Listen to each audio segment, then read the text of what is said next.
Hi everyone, welcome back. Today's going to be a bit of a different video. We're going to be doing more of a talking and explaining video about the motor that's going in this thing. So it's getting pretty close to Christmas right now, and I know I need this thing running and driving by Canada Day because I've already gotten plans to do a side-by-side burnout with someone else, and I'm sticking to them. So we got to get this motor built, or at least off to the machine shop, so it's ready for me to put it all together. So I'm going to be doing a high compression 427 for this thing, and not an LS 427. We're doing a big block Chevy 427. So I got a few tricks up my sleeve with that because I don't have the money to afford just the actual 427. We're going to be using a 454 block, 396 crank. We got to punch out the block and stuff like that. But we're going to get all into that. First of all, we got to find all these parts, or at least go collect them, because I have them stashed all over the yard.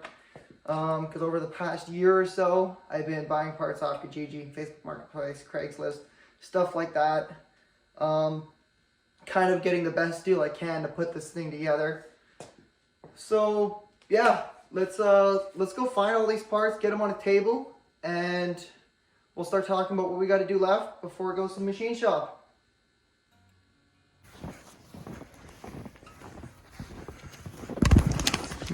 Oh, it's no built. Let's see. No, that's stuff for the 283.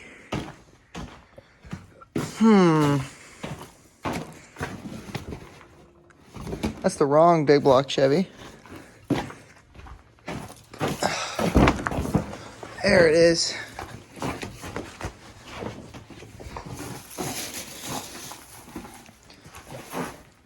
Bunch of fire extinguishers. Let's see here. Yes. That's what I was looking for.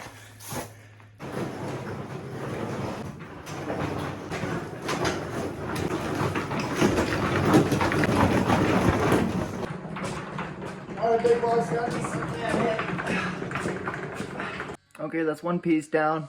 Let's go get a few more. Now, where did I put those rockers? There they are. Nice. Okay. Oh, I have my...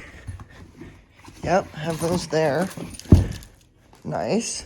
Now for the distributor. I think that's in here still. Oh yeah, there it is. Nice. Oh yeah, let's just put these beside the big block again. So let's take one out.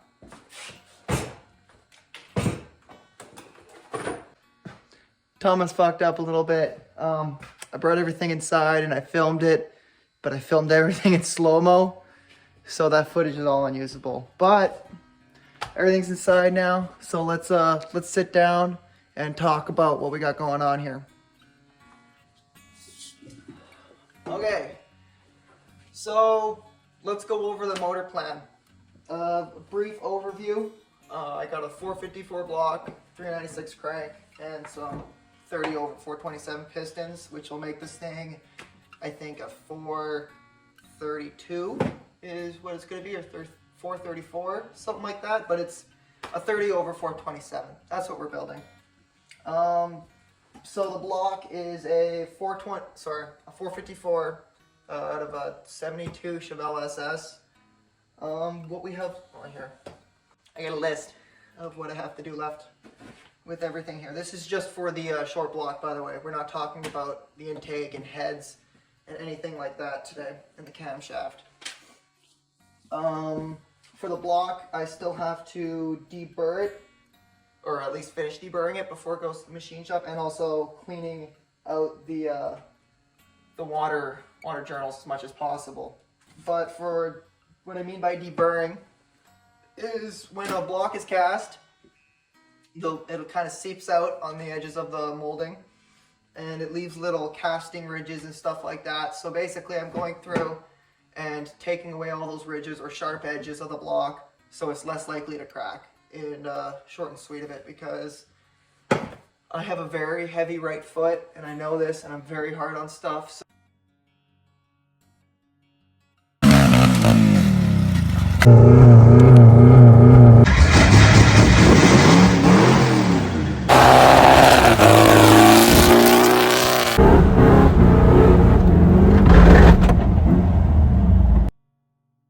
So we're going to try and build this motor so it is as Thomas proof as possible. That's the plan, at least. But yes, the block needs to be finished deburring, and then I'm going to clean it up as much as possible before the machine shop. And what the machine shop is going to be doing is I'm just going to have them punch out the bore so it can fit these 427 pistons that I have, which are 427 pistons. I think are originally 4,000s bigger than a 454. And these are also 30 over pistons, so they gotta punch it out 34 thousandths. But I'm just gonna give them a piston and be like, hey, I need this to fit that hole. The short and sweet of it. For the connecting rods and the pistons, so I want to balance this motor, but I'm too cheap, and I don't think there's too many places available right now to sneak in and balance rods and pistons and the whole 9 yards. So I'm gonna try and do it myself. So by doing that, I mean I got to remove the pistons from the rods, and I don't have a press, so I'm going to have to be doing it in a vise. So it's going to be interesting figuring out how to do that, but that's okay. It's about learning. I'm going to figure out how to do everything in-house. So I got to remove the pistons from the rods, and then I'll be cleaning up all the rods, sorry. Basically what I mean by that is, see all that ridge there? So that's when a rod is forged, it's basically stamped between two dies, and all the extra metal peels out on the side like that. So what I'm going to do is take a deburring and not flatten, but at least round over and clean that up so there's no hard edges, and then take it all the way to like 400, 500, 600 grit sandpaper so it's nice and smooth, no sharp edges. Sharp edges crack stuff. So once we do that, we'll have to put the bigger rod bolts in, which I mean, these are just stock connecting rods for a big block, nothing crazy. But I'm gonna put 7/16 ARP rod bolts in the thing. Those guys right there. So I'm gonna drill it out and do that all myself. I'm gonna have to figure out how to do that, keep it all straight, but that's gonna be kind of the fun of this. I wanna figure out how to do all this myself. So I'm going to drill this out, put the bigger rod bolts in, and then I'm going to have to get the rod itself true honed so it's nice and circular again.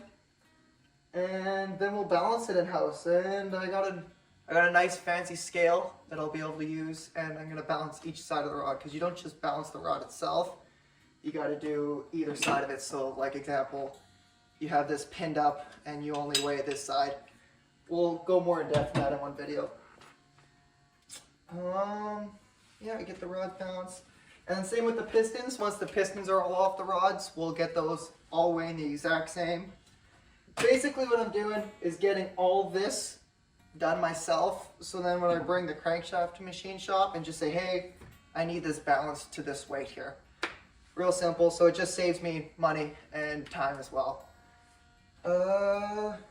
So the crank, get into the crank now. I gotta deburr the crank as well. So same thing when it's cast, because this is a cast crank, it's not forged. All the extra material is all on the outside of the molding, so I gotta basically take all that off, deburr all the edges so there's no sharp edges, because again, sharp edges crack stuff. Get everything nice and smooth, and polish up all the journals because it's a little rusty from sitting out in the shed. No big deal. It's only surface rust.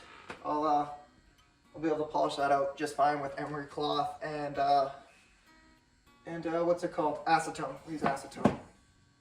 And that's pretty much it for the short block.